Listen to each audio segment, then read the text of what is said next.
ಸಾಂಸ್ಕೃತಿಕ ನಗರಿ ಮೈಸೂರಿನಲ್ಲಿ ಡಬಲ್ ಧಮಾಕ. ಒಂದು ಕಡೆ ಗಜಪಡೆಯ ಕಲರವ, ಮತ್ತೊಂದು ಕಡೆ ಸ್ವಾತಂತ್ರ್ಯ ದಿನಾಚರಣೆಯ ಸಡಗರ ಸಂಭ್ರಮ.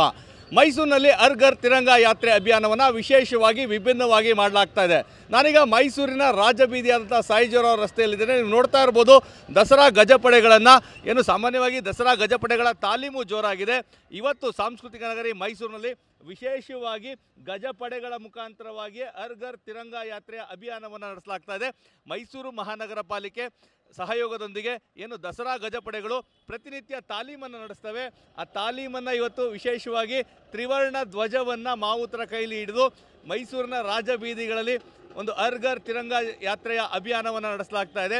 ಎಲ್ಲ ಅಧಿಕಾರಿಗಳು, ಪೌರ ಕಾರ್ಮಿಕರು ಸಹ ಇವತ್ತು ಹರ್ ಘರ್ ತಿರಂಗ ಯಾತ್ರೆಯಲ್ಲಿ ಭಾಗಿಯಾಗಿದ್ದಾರೆ. ಪ್ರತಿ ಮನೆಯ ಮೇಲ್ಗಡೆ ತ್ರಿವರ್ಣ ಧ್ವಜ ಹಾರಾಡಬೇಕು, ಸ್ವಾತಂತ್ರ್ಯ ದಿನಾಚರಣೆಯನ್ನು ವಿಶೇಷವಾಗಿ ಆಚರಿಸಬೇಕು ಅನ್ನೋ ಹಿನ್ನೆಲೆಯಲ್ಲಿ ಎಲ್ಲ ಕಡೆಗಳಲ್ಲೂ ಸಹ ಅಭಿಯಾನವನ್ನು ಮಾಡಲಾಗ್ತಾ ಇದೆ. ಸಾಂಸ್ಕೃತಿಕ ನಗರಿ ಮೈಸೂರಿನಲ್ಲಿ ದಸರಾ ಗಜಪಡೆಯ ಕಲರವ ಇದೆ, ಆ ಕಲರವಕ್ಕೆ ಸ್ವಾತಂತ್ರ್ಯ ದಿನಾಚರಣೆಯ ಒಂದು ಜಾಗೃತಿ ಅಭಿಯಾನವನ್ನು ಸಹ ಜೊತೆ ಮಾಡಿಕೊಂಡು ಆ ಎಲ್ಲ ಮಾವುತರ ಕೈಲಿ ನೀವು ನೋಡ್ತಾ ಇರ್ಬೋದು, ತ್ರಿವರ್ಣ ಧ್ವಜ ರಾರಾಜಿಸ್ತಾ ಇದೆ. ಅಂದರೆ ಕ್ಯಾಪ್ಟನ್ ಅಭಿಮನ್ಯು ನೇತೃತ್ವದಲ್ಲಿ ದಸರಾ ಗಜಪಡೆಗಳು ತಾಲೀಮನ್ನು ನಡೆಸ್ತವೆ.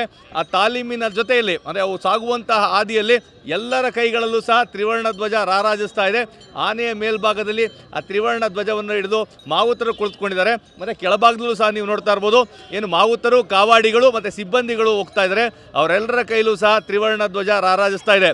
ಆಗಸ್ಟ್ 15ರಂದು ಎಲ್ಲರ ಮನೆಗಳ ಮೇಲೆ ಒಂದು ತ್ರಿವರ್ಣ ಧ್ವಜ ಹಾರಾಡ್ತಾ ಇರಬೇಕು ಅಂತೇಳಿ ಕರೆಯನ್ನು ನೀಡಲಾಗಿತ್ತು. ಇದಕ್ಕಾಗಿ ಜಾಗೃತಿ ಕಾರ್ಯಕ್ರಮವನ್ನು ನಡೆಸಲಾಯಿತು. ಆ ಜಾಗೃತಿ ಕಾರ್ಯಕ್ರಮದ ಭಾಗವಾಗಿ ಇವತ್ತು ಸಾಂಸ್ಕೃತಿಕ ನಗರಿ ಮೈಸೂರಿನಲ್ಲಿ ವಿಶೇಷವಾಗಿ ಆನೆಗಳ ಮುಖಾಂತರವಾಗಿ ಹರ್ ಘರ್ ತಿರಂಗ ಯಾತ್ರೆ ಅಭಿಯಾನವನ್ನು ಮಾಡಿಸ್ತಾ ಇದ್ದಾರೆ.